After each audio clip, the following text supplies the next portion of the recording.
Now that you're familiar with the components of the Compositite sectional matrix system, let's take you step by step through an actual Class II posterior restoration, showing you just how easy it is to use. First, position the rubber dam, then prepare the tooth conservatively using a standard box form. Please note, it is necessary to open the contacts to place the matrix. This convenience form also allows access to finish the proximal margins. Once the tooth is prepared, select the matrix band, making sure the occlusal portion of the band matches the height of the adjacent marginal ridge. This will prevent overfilling, decreasing finishing and adjusting time. Now, pre-curl the band with your fingers and slide it into place from the buccal or lingual, using cotton pliers or the Garrison Dental Solutions band placement forceps. Next, while holding the band in place to prevent the matrix from becoming dislodged, select a wedge and insert it into position. Proper wedge placement will secure the band, firmly sealing the gingival margin, preventing composite overhang and clavicular fluid seepage. Please note that using our recommended procedure for wedging for a firm seal at the gingival margin will create some tooth separation. However, the G-ring is the primary tooth separating force. Now, select a G-ring with the appropriate tine length. In this case, we're using a standard length G-ring.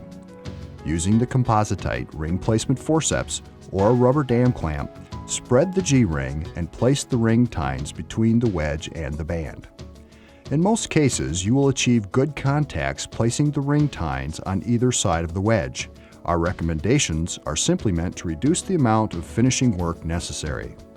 We suggest that you do not place the ring tines on top of the wedge, because this reduces the amount of tooth separation and ring stability. With the G-ring now in place, it's time to burnish the band against the adjacent tooth. The band moves easily to the adjacent tooth and does not require stretching the metal to achieve contact. The contoured sectional matrix creates an ideal contact. Finally, simply etch, disinfect, and apply your preferred bonding agent and composite resin according to the manufacturer's instructions. You'll find the restored contact makes it difficult to remove the matrix band.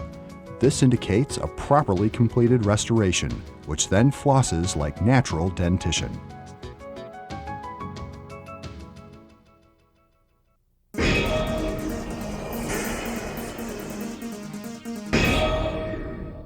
The Compositite system is versatile enough to restore a multitude of wide embrasures.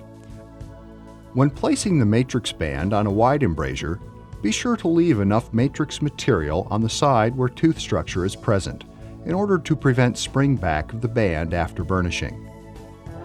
In order to place the G-ring properly on a wide embrasure, place the wedge from the side where tooth structure is missing. On the side where tooth structure is present, place the ring tine between the band and the wedge. Now, most importantly, when placing the G-ring on the side with the extension, use the wedge to support the ring tine by placing the tine on the opposite, in this case the distal, side of the wedge. As you can see, using this technique prevents the ring tine from collapsing the band into the preparation. Then complete the procedure as before. Once again, you should find the band difficult to remove, creating a contact like Mother Nature intended.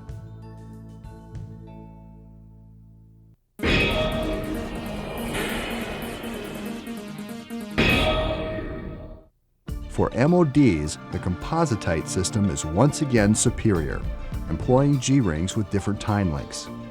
After placing both bands and wedges into position, select a standard length G-ring and place it between the band and the wedge on the mesial side.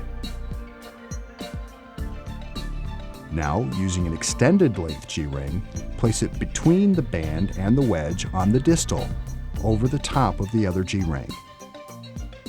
Next, gently burnish both bands for contact. Remember, there's no need to burnish for contour due to the three-dimensional shape of the matrix.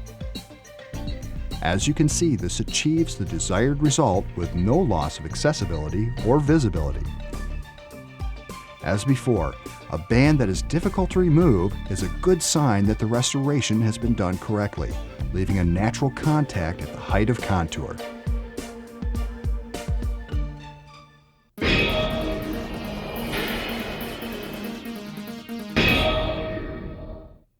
When restoring two adjacent proximal surfaces, we suggest restoring them one at a time. The first restoration should be completed without the use of a G-ring. This will prevent bulging of the band into the confines of the second preparation. Finish the proximal surface, then proceed with the second restoration using the ring to establish contact. After completing the procedure, notice the tight, natural contact.